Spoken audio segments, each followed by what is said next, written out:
Baik, saya atas nama Muhammad Ramadhani dengan NIM 24OSP090 dari kelas 2C ingin mempresentasikan hasil kerja tugas UAS yang Bapak Ibu berikan mengenai materi mesin listrik. Nah, sebelum kita masuk ke materi mesin listrik, apa sih itu mesin listrik? Mesin listrik itu merupakan jantung dari sistem tenaga listrik modern, yaitu untuk memahami generator berarti memahami bagaimana energi mekanik dari alam seperti air, angin, atau panas bumi diubah menjadi energi listrik yang kita gunakan sehari-hari. Nah, kita masuk ke materi. 1. Bidang pekerjaan yang mengaplikasikan mesin listrik pada mata kuliah yang sangat krusial bagi mereka yang ingin berkarir di satu itu pembangkit energi, engineer di PLTA, PLTU atau PLTG. Ya, industri manufaktur, teknisi dan engineer yang mengelola mesin-mesin industri berat atau sistem backup daya atau genset. Transportasi itu pengembangan kendaraan listrik atau EV dan sistem kelistrikan kapal laut atau pesawat. Dan yang ketiga itu adalah energi terbarukan, spesialis turbin angin dan sistem hybrid. Pertanyaan kedua, apa itu mesin listrik? Mesin listrik itu adalah alat yang dapat mengkonversikan energi mekanik menjadi energi listrik atau sebaliknya, Pak. Dari energi listrik menjadi energi mekanik dengan manfaat media medan magnet. Mesin listrik dibagi dengan dua kategori. Yang pertama itu mesin dinamis, generator mekanik listrik dan motor listrik ke mekanik. Yang kedua itu mesin statis, transformator mengubah level tegangan listrik tanpa bagian bergerak.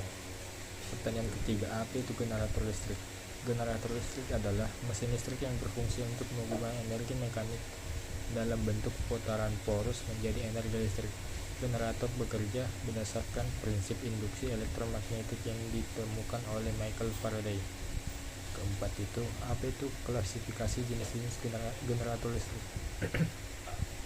Generator listrik dapat diklasifikasikan berdasarkan beberapa aspek.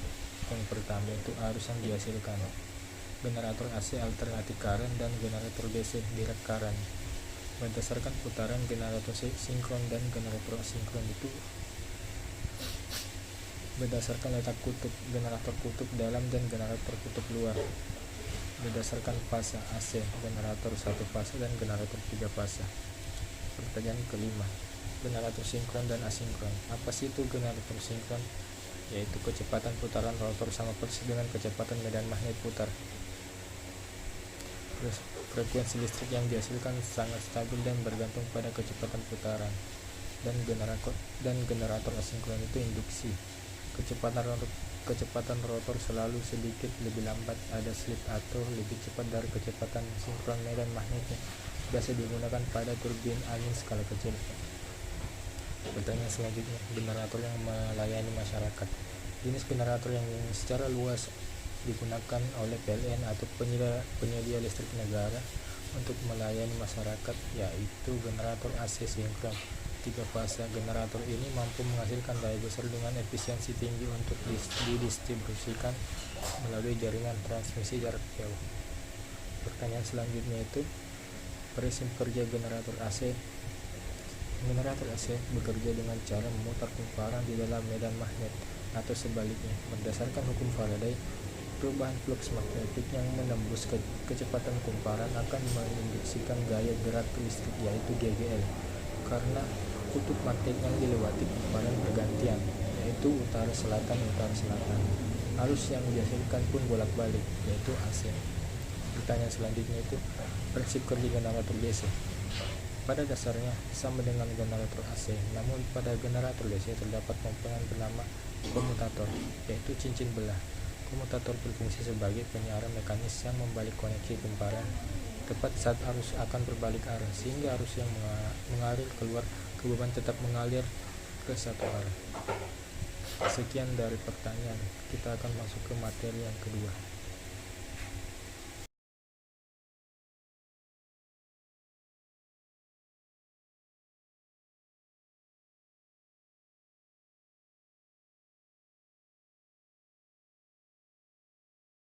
Selanjutnya itu kita bahas apa sih jenis beban generator dan penyebabnya. Nah, secara umum beban pada generator dalam sistem arus bolak-balik AC dibagi menjadi 3 kategori, yaitu beban resistif disebabkan oleh komponen yang mengubah energi listrik menjadi panas, contohnya lampu pijar, pemanas listrik, heater. Beban induktif disebabkan oleh lilitan kawat atau kumparan yang menghasilkan medan magnet, contohnya motor listrik, transformator, lampu neon, dan balas. Yang ketiga itu beban kapasitif disebabkan oleh komponen yang menyimpan energi dalam bentuk medan listrik, contoh kapasitor, kabel transmisi yang sangat panjang. Pertanyaan kedua itu efek beban resistor murni. Pada beban resistif murni, seluruh energi diserap oleh beban. Efeknya yaitu tegangan dan arus berada dalam kondisi sefase. Artinya keduanya mencapai titik puncak dan titik nol pada saat bersamaan. Grafik sudut fasa pi adalah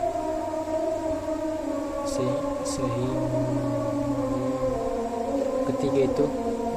Pertanyaan ketiga, beban lagging dan penyebabnya adalah kondisi di mana arus tertinggal dari tegangan.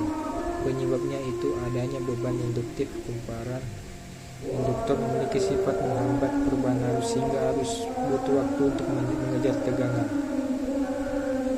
Grafiknya itu gelombang arus dimulai setelah gelombang tegangan.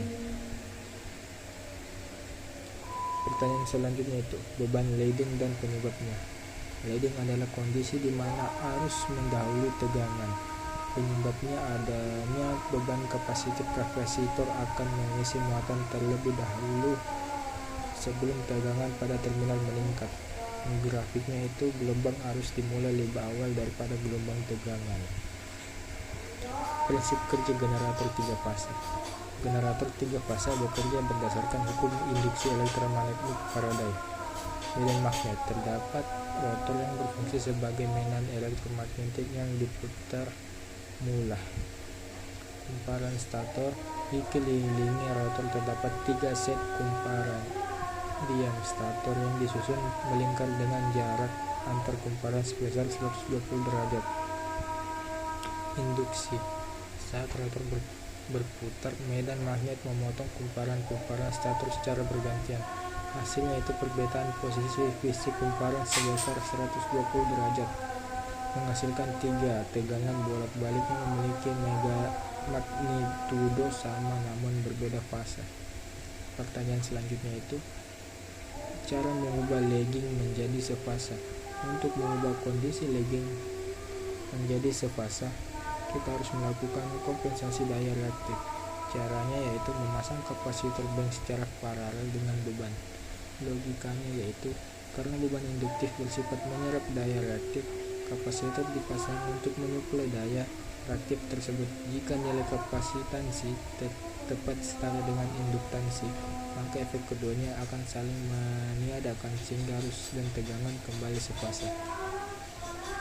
Nah, selanjutnya yaitu kita akan bahas tegangan kita akan menjawab soal, yaitu diketahui nilai konstansa, yaitu NIM saya itu 090.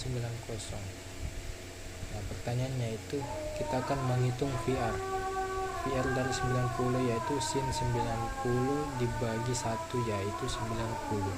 Pertanyaan kedua itu kita akan menghitung VS, sin 90 dikurang sin 90 derajat dikurang sin 120 sama dengan 90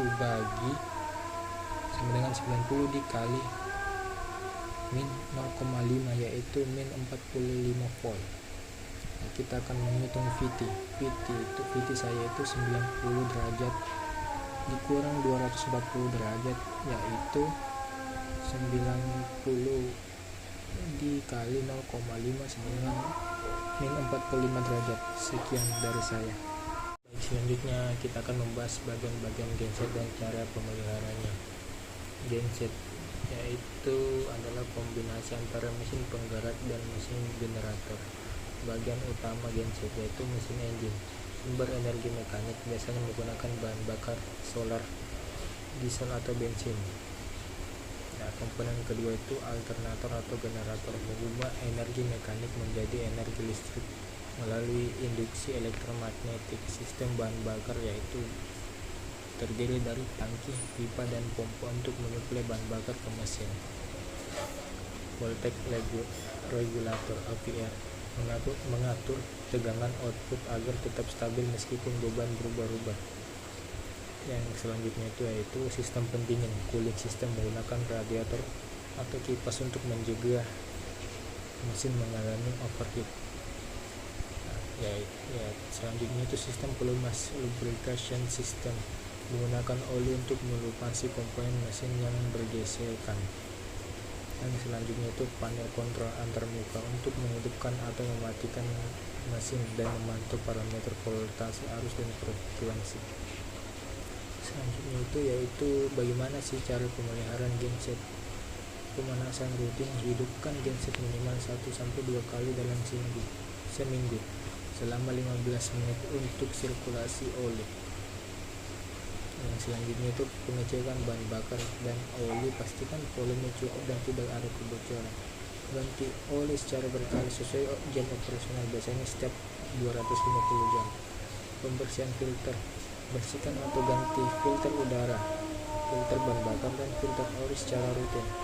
Perawatan baterai atau aki, pastikan terminal aki bersih dan korosi dari tegangan aki cukup untuk melakukan starting. Dan yang selanjutnya itu yaitu kebersihan minggu, jaga area sekitar genset agar kering dan bebas dari debu yang berlebih. Kita akan masuk ke pertanyaan selanjutnya. Syarat dan cara kerja paralel generator sinkronasi. Paralel generator sering disebut dengan sinkronisasi, dilakukan untuk menggabungkan 2 atau lebih generator guna memikul beban yang lebih besar untuk menjaga konstitusi suplai. Syarat utama paralel generator yaitu agar 2 generator dapat dihubungkan secara paralel.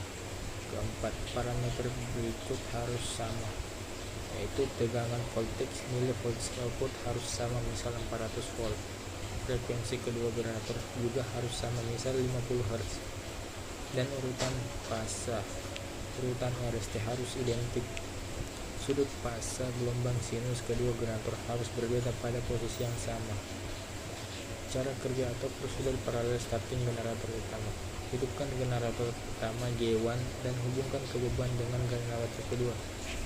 Hidupkan generator kedua G2 yang akan diparalelkan penyamaan parameter untuk kecepatan berputar dan eksitasi pada G2 agar sesuai dengan G1.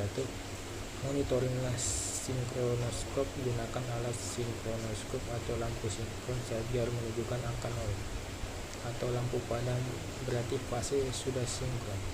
Penutupan breaker pada saat sinkron tutup saklar circuit breaker G2 sekarang. Kedua generator bekerja bersama. Pembagian beban, atur gubernur masing-masing mesin agar beban terbagi secara merata. Nah, baik, sekian dari presentasi saya.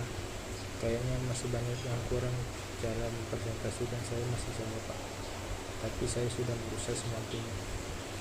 Lebih dan kurangnya mohon dimaafkan. Wabillahi taufiq wal hidayah. Wassalamualaikum warahmatullahi wabarakatuh.